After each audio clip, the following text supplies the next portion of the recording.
Hi, എല്ലാവർക്കും നമസ്കാരം. ഞാൻ ഡോക്ടർ ബിന്ദു, കുട്ടികളുടെ സ്പെഷ്യലിസ്റ്റ് ആണ്. ഞാൻ നേരത്തെ പറഞ്ഞ പോലെ കഴിഞ്ഞ ദിവസം ഇട്ട വീഡിയോയുടെ അടിയിൽ നിങ്ങളുടെ സംശയങ്ങൾക്കുള്ള റിപ്ലൈ ആണ് കേട്ടോ തരാൻ പോകുന്നത്. ഇനി മാം, ചെറിയ കുട്ടികളുടെ തലയിൽ ചെറു ചൂടുവെള്ളം ഒഴിച്ച് കുളിപ്പിക്കാവോ എന്നുള്ളതാണ് ആരിഫയുടെ ഡൗട്ട്. ഇളം ചൂടുവെള്ളം, തണുത്തിട്ട് വല്ലാണ്ട് ചൂടാവണ്ട, ഒരു നല്ല ചൂടൊക്കെ മാറി ഒരു ഇളം ചൂട്, തണുപ്പ് വിട്ടൊരു ചൂടില്ലേ, അത് വെച്ച് നമുക്ക് കുളിപ്പിക്കാം, കുഴപ്പമൊന്നുമില്ല കേട്ടോ. പിന്നെ ബോഡിയിലൊക്കെ നമ്മൾ എപ്പോഴും ഇളം ചൂടുവെള്ളം തന്നെ ഉപയോഗിക്കാം. കുഞ്ഞുങ്ങൾക്ക് ഒരു വാംത്തൊക്കെ കിട്ടുന്നത് എപ്പോഴും അവർക്ക് രക്തോട്ടം വർദ്ധിക്കാനോ ഒരു കുറച്ചുകൂടി ഊർജ്ജസ്വലരായിട്ടിരിക്കാനും നല്ലതാണ്. പിന്നെ നിങ്ങൾക്ക് കോക്കനട്ട് ഓയിലൊക്കെ വെച്ചിട്ട് കുഞ്ഞിൻ്റെ അമ്മയ്ക്ക് തന്നെ ജെന്റിലായിട്ട് മസാജ് ചെയ്ത് കൊടുക്കാം കുളിപ്പിക്കുന്നതിന് മുന്നേ. അതൊക്കെ അവർക്ക് വളരെ സന്തോഷം നൽകുന്ന ഒരു കാര്യമാണ്. ദെൻ ഷംനയാണ്, എൻ്റെ മോൾക്ക് തൈറോയിഡ് ഉണ്ടായിരുന്നു. ആദ്യത്തെ 3 മാസം അവൾക്ക് മരുന്ന് കൊടുത്തിരുന്നു. പിന്നെ ഡോക്ടർ 7 ദിവസം കുറേ വാല്യൂസ് ഇങ്ങനെ പറഞ്ഞിട്ടുണ്ട്. 1 മന്ത് മരുന്ന് കൊടുത്തില്ല. അപ്പോൾ ടെസ്റ്റ് ചെയ്തപ്പോൾ നോർമലായി. ഇപ്പോൾ മരുന്ന് സ്റ്റോപ്പ് ചെയ്തിരിക്കുകയാണ്. നെക്സ്റ്റ് മന്ത് വീണ്ടും ചെക്ക് ചെയ്യാൻ പറഞ്ഞിട്ടുണ്ട്. എങ്ങനെ ചെയ്യുന്നത് ശരിയാണ്? മോൾക്ക് ചെക്കപ്പിൽ കൊളസ്ട്രോൾ ഉണ്ട് എന്നുള്ളതാണ് ഷംന.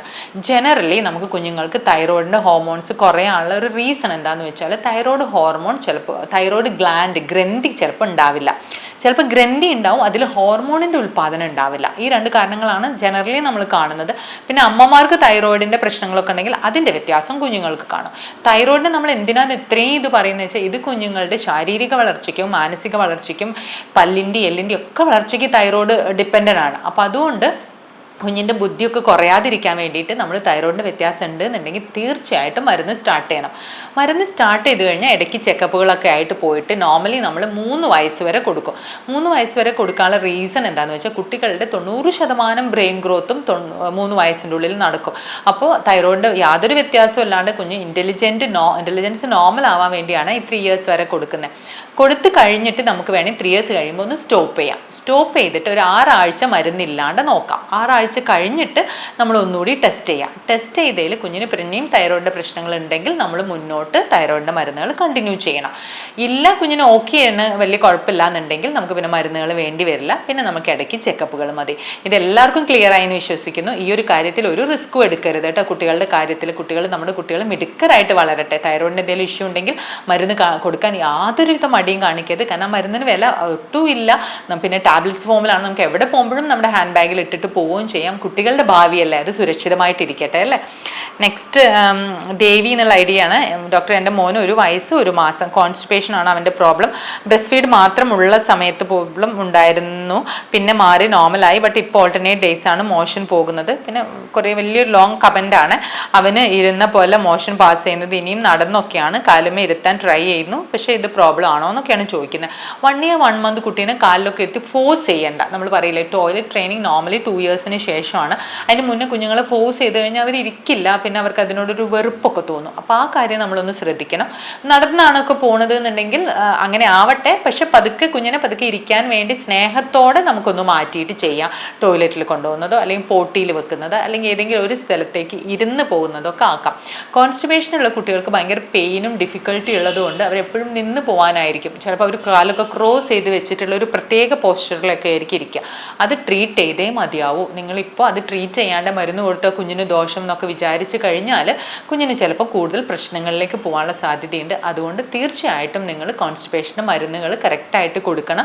ഭക്ഷണ രീതിയിലുള്ള മോഡിഫിക്കേഷൻ ഞാൻ മലബന്ധം എന്നുള്ളൊരു വീഡിയോ സെപ്പറേറ്റ് ചെയ്തിട്ടുണ്ട്. ആ വീഡിയോ ഒന്ന് കണ്ടു നോക്കൂ, നിങ്ങൾക്കത് തീർച്ചയായിട്ടും ഉപകാരപ്പെടും. ദെൻ ഹോപ്പ് എന്നുള്ളൊരു ഐഡിയ നിന്നാണ്. ഡോക്ടർ, എൻ്റെ മോൾക്ക് 2 വയസ്സും 10 മാസമായി. ഫീഡിങ് സ്റ്റോപ്പ് ചെയ്തിട്ടില്ല. ഇപ്പോഴും പാല് കുടിച്ചു അവൾ ഉറങ്ങുന്നത്. അത് മാറ്റാൻ നോക്കിയിട്ട് നടക്കുന്നില്ല. കഥ കേൾക്കാനും ഒക്കെ ആൾക്ക് നല്ല ഇൻട്രസ്റ്റ് ആണ്. ഫോണിൽ കഥകളൊക്കെ വെച്ച് കൊടുക്കും.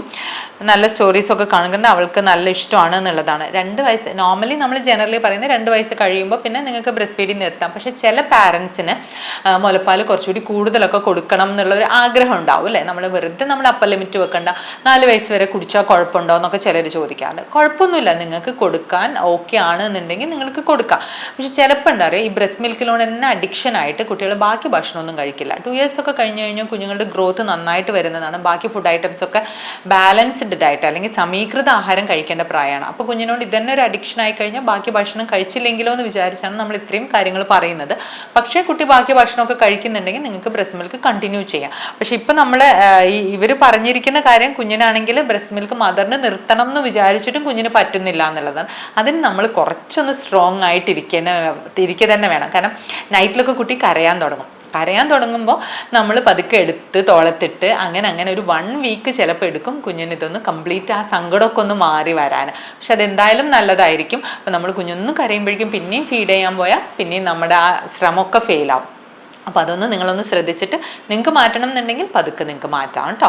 ഇനി അടുത്തത് സൗമ്യയാണ്. കഴുത്തുറയ്ക്കുക എന്നാൽ എന്താണ് ഉദ്ദേശിച്ചത്? 3 മാസമായ പ്രായമായ കുട്ടിയുടെ അമ്മയാണ് ഞാൻ. ഓക്കെ, കഴുത്തുറയ്ക്കുക എന്ന് പറഞ്ഞാൽ സൗമ്യ നെക്ക് ഹോൾഡിംഗ് എന്നുള്ളതാണ്. നെക്ക് സ്റ്റഡി ആയിട്ടിരിക്കുക എന്നുള്ളതാണ്.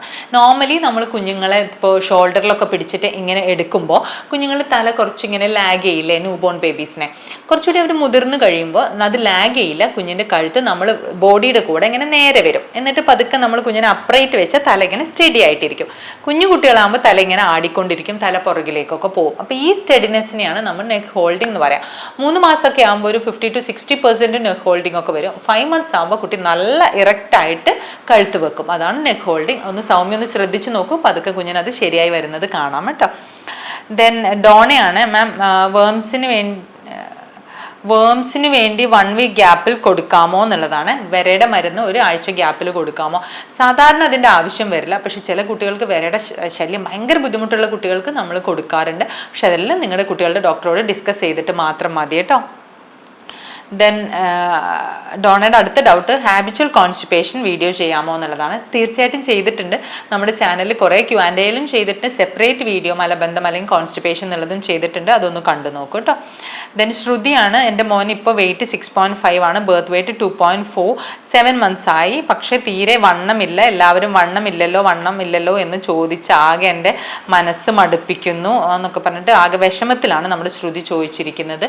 അപ്പോൾ നമ്മളിതിന് കാരണം നമ്മൾ എന്താണെന്നറിയാം, നമ്മുടെ വാവയുടെ ബർത്ത് വെയിറ്റ് 2.4 ആണ്. ഇപ്പോൾ 6.5, 7 മാസം വെയിറ്റ് ഓക്കെ ആണ്. ശ്രുതി യാതൊരുവിധ കാരണം കൊണ്ടും വിഷമിക്കേണ്ട. ചില കുട്ടികളുടെ ലെങ്ത് കൂടുതലായിരിക്കും, നീളം കൂടുതലാകുമ്പോൾ നമുക്ക് ഇവരിങ്ങനെ മെലിഞ്ഞിരിക്കുന്ന പോലെ തോന്നും.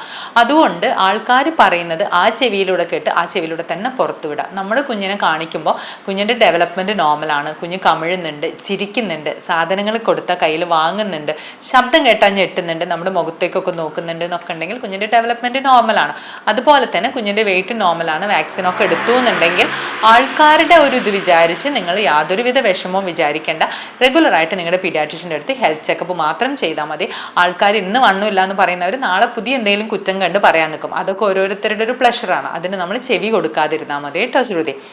ദെൻ മൈ ഫാമിലി എന്നുള്ള ഐഡിയ എന്നാണ്. എൻ്റെ മോൾക്ക് 1 year 3 months. അവൾക്ക് ക്ലെഫ്റ്റ് പാലറ്റ് ഉണ്ടായിരുന്നു. കഴിഞ്ഞ മാസം സർജറി കഴിഞ്ഞു. സർജറി ആഫ്റ്റർ കെയർ എന്തൊക്കെയാണെന്ന് പറയാമോ? എന്തൊക്കെ ശ്രദ്ധിക്കണം, എങ്ങനെ ഫുഡ് കൊടുക്കണം എന്നൊക്കെ ഡീറ്റെയിൽഡ് ആയിട്ട് ഒരു വീഡിയോ ചെയ്യാമോ എന്നുള്ളതാണ്. ഡീറ്റെയിൽഡ് ആയിട്ട് വീഡിയോ ചെയ്യാം. എനിക്ക് തോന്നുന്നു അത് എല്ലാവർക്കും ഉപകാരപ്രദമായിരിക്കും. ക്ലെഫ്റ്റ് പാലറ്റ് എന്ന് പറഞ്ഞാൽ അണ്ണാക്കിൽ ഒരു ദ്വാരം ഉണ്ടാവുന്ന അവസ്ഥയാണ് ക്ലെഫ്റ്റ് പാലറ്റ്. അതിനെപ്പറ്റി വീഡിയോ ചെയ്യാം കേട്ടോ. ദെൻ അഞ്ജലിയാണ്. മോൾക്ക് 2 വയസ്സ്. Birth wait 3.1. 1 year തൊട്ട് വെയിറ്റ് കൂടുന്നില്ല. ഫീവറൊക്കെ വരുമ്പോൾ 9.6 ഒക്കെ ആവും. അങ്ങനെയാണ് അവർ ഡീറ്റെയിൽഡ് ആയിട്ട് പറഞ്ഞിരിക്കുന്നത്. അയണും വൈറ്റമിൻ ഡി ഒക്കെ കൊടുക്കുന്നുള്ളതാണ് അഞ്ജലി പറഞ്ഞിട്ടുള്ളത്. അപ്പോൾ നമ്മൾ ശ്രദ്ധിക്കാനുള്ളത്, അഞ്ജലി ഞാൻ കഴിഞ്ഞ ദിവസം വീഡിയോയിൽ പറഞ്ഞിട്ടുണ്ടായിരുന്നു, കുഞ്ഞിൻ്റെ വെയിറ്റ് മാത്രമായിട്ട് വറീഡ് ആവണ്ട. കുഞ്ഞിൻ്റെ ബാക്കി ഡെവലപ്മെൻറ്റ് നോർമലാണ്. അസുഖങ്ങൾ വല്ലാതൊന്നും വരുന്നില്ല എന്നുണ്ടെങ്കിൽ ഈ കാര്യത്തെക്കുറിച്ച് നമ്മൾ വറീഡ് ആവണ്ട. ബാക്കി നമ്മൾ ചെയ്യേണ്ടത്, അസുഖങ്ങൾ വരുന്ന കുഞ്ഞാണെങ്കിൽ എന്തുകൊണ്ട് വരുന്നു, കുഞ്ഞിൻ്റെ ഇമ്മ്യൂണിറ്റി എത്രത്തോളം ഉണ്ട് എന്നുള്ളത് നമ്മളൊരു ഡീറ്റെയിൽഡ് ആയിട്ട് ചെക്കപ്പ് ചെയ്യുക. അതിനനുസരിച്ചുള്ള മരുന്നുകൾ കൊടുക്കുക. നമ്മളിപ്പോൾ ട്രീറ്റ്മെൻറ്റ് തുടങ്ങിയാലും ഏകദേശം കുഞ്ഞിൻ്റെ ഹെൽത്ത് ഇമ്പ്രൂവ് ചെയ്യാൻ ഒരു 3 to 6 months എടുക്കും. അത് നമ്മൾ മനസ്സിലാക്കുക എന്നുള്ളതാണ് ആദ്യമായിട്ട് ചെയ്യാനുള്ളത്. വീഡിയോ ഒത്തിരി ലോങ് ആയി പോകാണ്ടിരിക്കാൻ ഇവിടെ കട്ട് ഷോട്ട് ചെയ്യുകയാണ്. പുതിയ വീഡിയോ ആയിട്ട് വരുന്നവരെ ബൈ ആൻഡ് ടേക്ക് കെയർ.